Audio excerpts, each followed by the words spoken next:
The metal felt heavier than it should have. Lieutenant Commander Marcus Webb stood at attention, while Admiral Chen pinned the Distinguished Service Cross to his chest, and all he could think about was how many people had died to put it there. For extraordinary heroism in the defense of Kepler Station, the Admiral intoned. And for the successful evacuation of 300 civilian personnel under enemy fire. 300 saved. 47 lost. Marcus had memorized every name. The ceremony ended with applause that sounded distant, muffled. Officers approached to shake his hand, their congratulations washing over him like static. He nodded, smiled when required, and counted the seconds until he could escape. Commander Webb. A voice cut through the noise. Colonel Patricia Vasquez, his direct superior. A word. She led him to a quiet corridor away from the reception hall. Her expression was unreadable, which usually meant bad news. "There's been a development," she said. "The Veth'kai delegation has made a specific request." Marcus tensed. The Veth'kai were humanity's newest allies, a species of empaths who had joined the war against the Dominion 6 months ago. Their contribution had been significant, but their cultural practices remain largely mysterious. "What kind of request?" "They want to honor you." Vasquez paused. "In their way, meaning?" "They're assigning you a companion." The word hung in the air.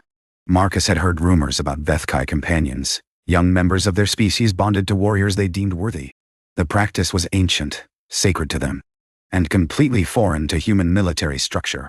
"With respect, Colonel, I don't need. This isn't optional." Vasquez's tone softened slightly. "The alliance is fragile. The Veth'kai lost 2,000 of their own defending Kepler alongside us. This is how they process grief, Webb. They connect. They bond. Refusing would be a diplomatic incident we can't afford." Marcus clenched his jaw. "So I'm getting a pet. You're getting a partner, and you'd better treat them as such." She handed him a data pad. "Report to Docking Bay 7 at 600 tomorrow. The Veth'kai ambassador will make the introduction personally." That night, Marcus didn't sleep. He sat in his quarters, staring at the ceiling, running through every scenario. He'd spent the last 3 years learning to function alone, to need no one, to ensure that when the inevitable losses came, they wouldn't break him. Now they were forcing someone into his life, someone who would depend on him, expect things from him. Someone else he could fail. At 545, he walked into Docking Bay 7. The Veth'kai delegation was already there, 4 adults in their distinctive iridescent robes, their silvery skin catching the light. They were tall, elegant, with large eyes that seemed to absorb everything around them. And standing slightly apart from them was a 5th figure. Smaller. Younger. Perhaps adolescent by their standards. Their skin was a darker shade of silver, almost pewter, and their eyes, enormous, luminous violet, fixed on Marcus with an intensity that made him want to look away. Ambassador Kethra stepped forward. "Commander Webb, I present to you Syl'veth, of the 3rd House of Whispers. They have chosen you." "Chosen me?" "The companion chooses," Kethra explained. "It is never assigned." Syl'veth watched the recordings of Kepler Station. "They felt your..." The ambassador paused, searching for the human word. "Your sorrow. Your weight. They wish to share it." Marcus looked at the young Veth'kai. "You want to share my sorrow?" Syl'veth spoke for the first time. Their voice was soft, melodic, but there was something fierce beneath it. "I want to understand why you carried it alone, and then I want to teach you that you don't have to." "I don't need a teacher." "No." Syl'veth's eyes never wavered. "You need a witness. Someone to remember alongside you so the weight doesn't crush you." The silence stretched. Marcus was aware of everyone watching, of the diplomatic implications, of everything except how to respond to a creature who had just seen through him more clearly than anyone had in years. "Fine," he said finally. "But I have rules. You stay out of my way during operations. You follow my orders. And you don't," his voice caught slightly, "you don't get yourself killed trying to save me." Something shifted in Syl'veth's expression. Not quite a smile, but close. "You have your rules, Commander. I have mine." They stepped closer, and Marcus realized they barely reached his chest. "I will stay out of your way until you need me. I will follow your orders unless they harm you. And I will not promise anything about the last one." Behind them, Ambassador Kethra made a sound that might have been laughter. "The bond is witnessed," they declared. "May it grow strong." And just like that, Marcus Webb, who had spent 3 years making sure he had nothing left to lose, found himself responsible for someone again. The first week was unbearable. Syl'veth moved into the small quarters adjacent to Marcus's own, and their presence was immediately everywhere. Not physically. The young Veth'kai was remarkably unobtrusive, but emotionally. Every time Marcus felt something, anything, he could sense Syl'veth noticing. It was like being watched by someone who could see through walls. "Stop that," he snapped on the third day, when he caught Syl'veth hovering near his door, during a particularly brutal nightmare flashback. "Stop what?" "Reading me. Whatever you're doing." Syl'veth tilted their head. "I am not reading you. I am resonating. Your emotions are very loud, Commander. Suppressed things often are. Then tune me out." "That is not how this works." They settled into the chair across from him, folding their long limbs with unsettling grace. "The bond exists because I can feel you. Asking me not to is like asking you not to see me." Marcus rubbed his temples. "This was a mistake. Perhaps, but not mine." He looked up sharply. "What's that supposed to mean?" "It means you agreed to this for political reasons, not emotional ones. You see me as an obligation." Syl'veth's voice held no accusation, only observation. "That is your mistake, not mine. I chose you knowing who you are. You don't know who I am. I know you better than you think." They leaned forward slightly. "I know you dream of 47 faces every night. I know you blame yourself for things that were not your fault. I know you decided, somewhere in the war, that caring about people was too dangerous. And I know," their violet eyes softened, "that you're very tired of being alone, even if you won't admit it." Marcus stood abruptly. "I have a briefing. Stay here." He didn't wait for a response. The mission came 2 weeks later, a routine patrol that turned into a Dominion ambush. 3 ships, including Marcus's, caught in a kill zone near the disputed territories. "All hands to battle stations." "This is not a drill." Marcus sprinted to the bridge, his mind already calculating trajectories, weapon ranges, escape vectors. His crew moved with practiced efficiency, but they were outgunned. "Commander!" Lieutenant Park's voice was tight with controlled fear. 3 Dominion destroyers closing fast. They're jamming our comms. Launch countermeasures? Helm, evasive pattern Delta Dido. The ship shuddered as the first volley impacted their shields. Marcus gripped the command rail, issuing orders with mechanical precision. This was where he belonged. In crisis, in action, where there was no time to feel anything, except the next necessary decision. "Hull breach, Deck 7, seal it, divert power from Commander Webb." The voice was in his head. Not his ears, his head. He spun to find Syl'veth standing at the bridge entrance, their eyes blazing with violet light. They shouldn't have been there. They were supposed to stay in quarters during combat. "What are you—" "There's a 4th ship," Syl'veth said, and their voice carried to the entire bridge, despite its softness. "Cloaked. Coming from below, targeting our engine core." Park frowned. "Our sensors don't show. Your sensors are wrong. I can feel them. 23 crew members filled with killing intent. They will fire in 11 seconds. Marcus made the decision in 2. "Helm, pitch -40 degrees. All power to ventral shields." The ship lurched. 3 seconds later, a plasma beam tore through the space where their engines had been. "Target acquired." Park shouted. The cloak dropped when they fired. "Return fire." "Everything we've got." The 4th ship, a Dominion infiltrator, exploded in a shower of debris. Without their ace in the hole, the remaining destroyers hesitated. And in that moment, the other 2 human ships in the patrol group caught up. The battle was over in minutes. In the aftermath, as damage reports flooded in and the crew began emergency repairs, Marcus found Syl'veth still standing at the bridge entrance. They looked exhausted. Their silver skin had faded to a dull gray, and their luminous eyes were dim. "You felt them," Marcus said.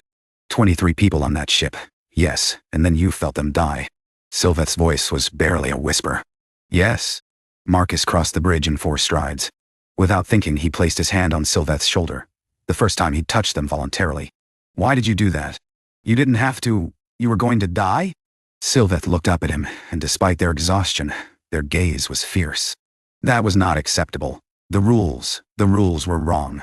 They swayed slightly, and Marcus instinctively steadied them. "You said not to get killed saving you. You said nothing about the reverse." Something cracked in Marcus's chest. Something he'd kept frozen for a very long time. "Come on," he said roughly. "You need rest." He helped Syl'veth back to their quarters, neither of them speaking. At the door, Syl'veth paused. "Commander Webb.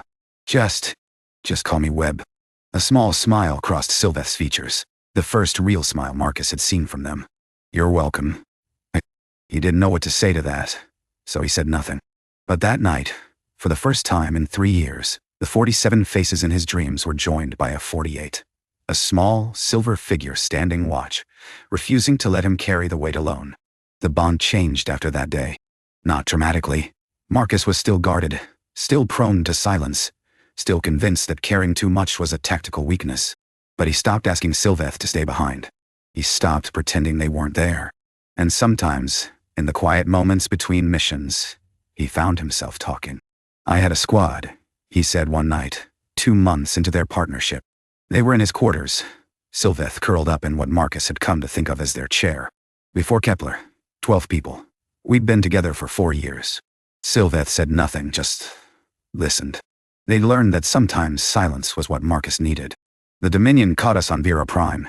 Ambush. Similar to the patrol, but worse. Much worse. He stared at the ceiling. "I was the only one who walked away. That wasn't your fault, wasn't it?" Marcus's laugh was bitter.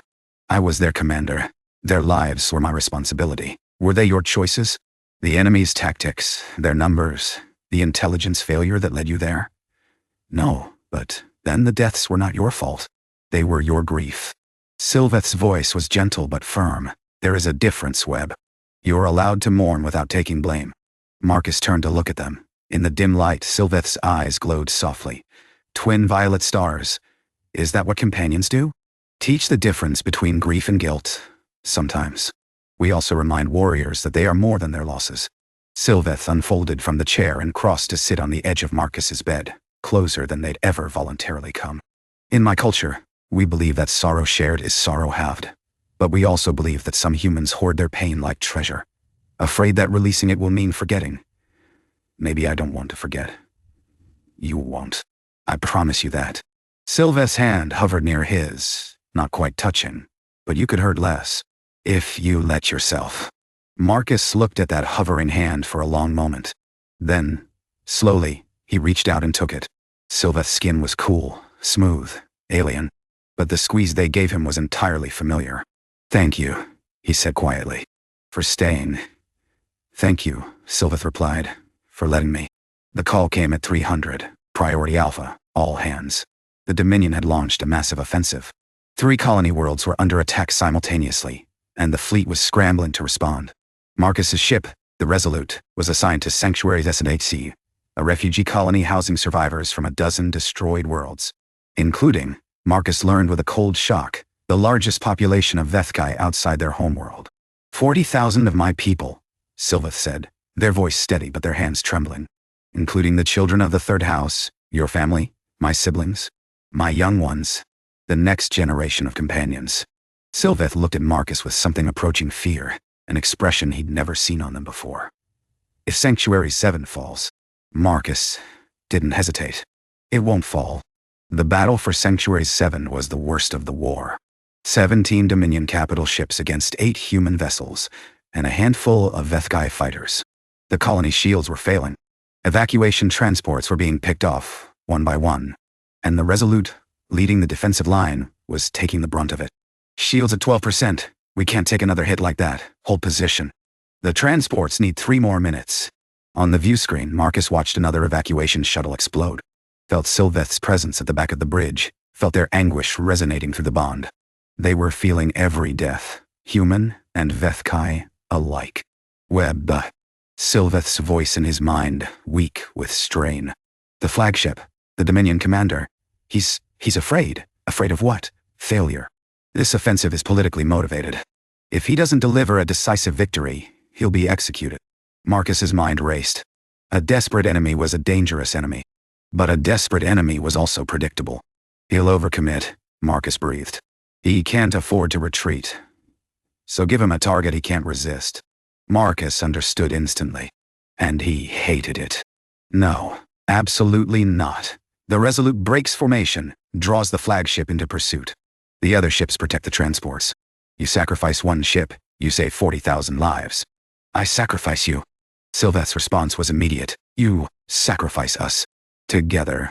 Unless you order me off this ship, Webb, I'm staying." Marcus turned to face them. Around them, the bridge crew was fighting for their lives. But in that moment, there was only this small silver figure with ancient violet eyes. "I won't lose you," he said, and his voice cracked on the words. "Not you." Syl'veth crossed the bridge to stand beside him. Their hand found his. Then we don't lose. We fight. And whatever happens, we face it together. Marcus gave the order. All ships, this is Resolute. We're breaking formation to engage the flagship directly. Focus all resources on protecting the evacuation transports. Get those people to safety.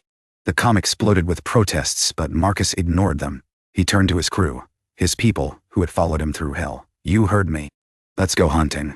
The Resolute screamed toward the Dominion flagship, every weapon blazing.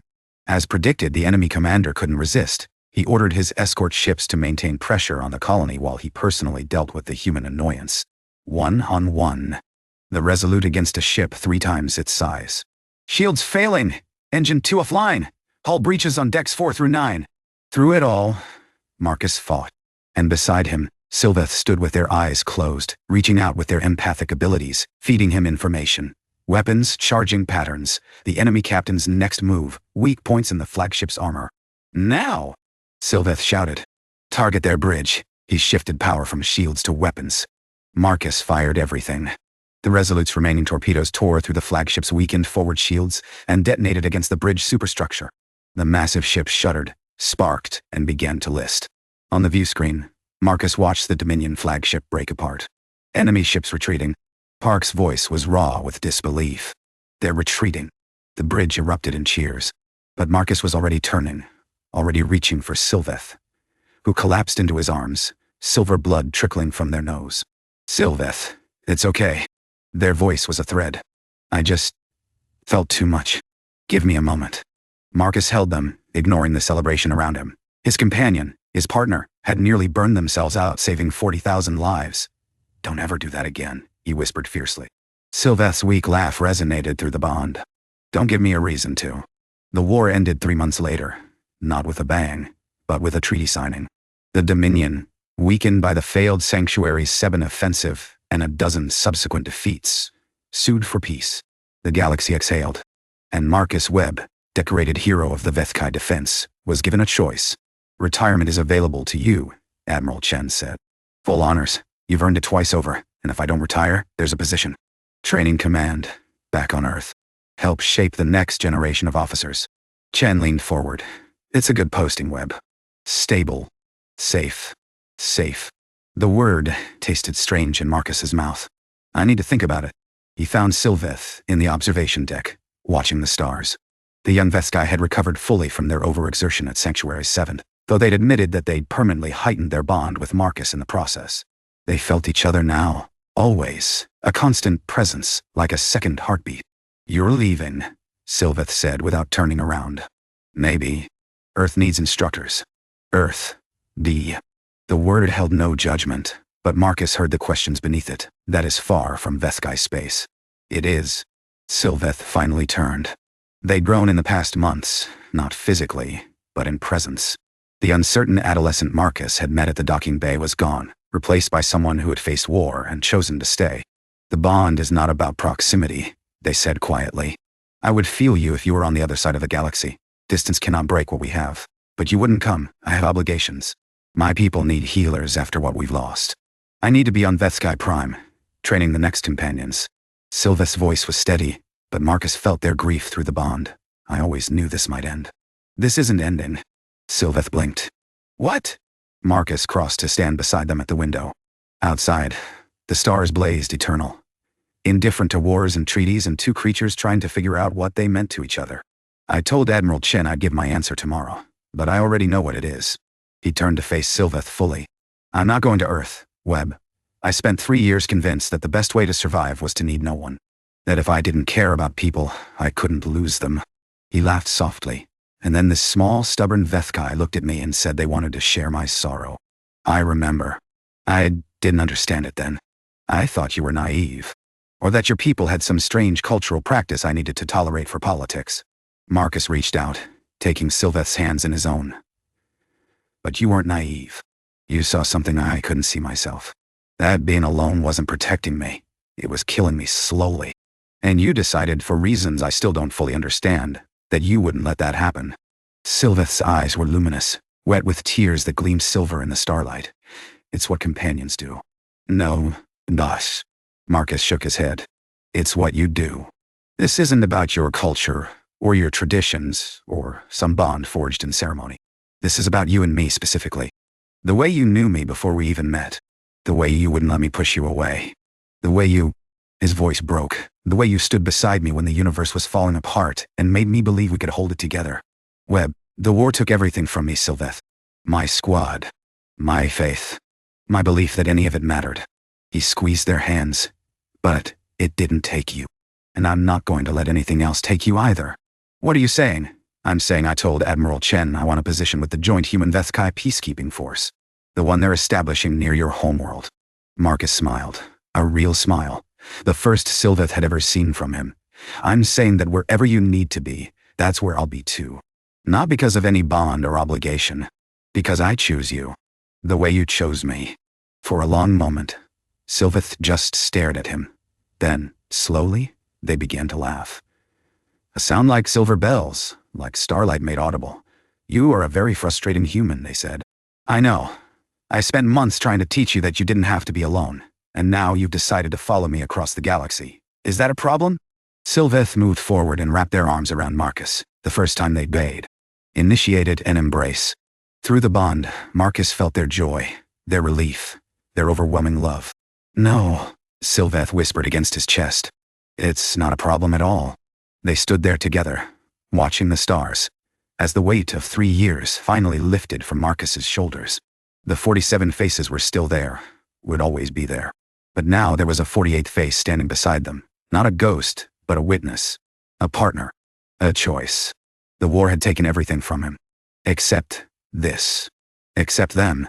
And maybe, Marcus thought as he held Syl'veth close, that was enough to build something new. Lieutenant Commander Marcus Webb survives the war. Barely. He earns medals, saves civilians, and carries 47 names like shrapnel in his chest. Then, humanity's newest allies, the empathic Veth'kai, make a request. They honor him by bonding him with a companion. Not a pet. Not a handler. A witness. Someone who can feel his grief and refuse to let it crush him alone. Syl'veth is small, stubborn, and terrifyingly perceptive. They see Marcus's guilt, his nightmares, his quiet self-destruction, and they stay anyway. When an ambush nearly kills his ship, Syl'veth senses the enemy before sensors can. When Sanctuary VII faces annihilation, they burn themselves out to save tens of thousands. When peace finally comes, Marcus is offered safety. Instead, he chooses something harder, staying near Syl'veth, not because he must, but because he won't lose the one thing the war couldn't take. Keywords: HFI, HFICI. War story. Human soldier. Empath alien. Veth'kai companion bond. Trauma and healing. Space battle. Military Sci-Fi, interspecies partnership. Grief and guilt. Found family. Sci-Fi romance. Galactic war.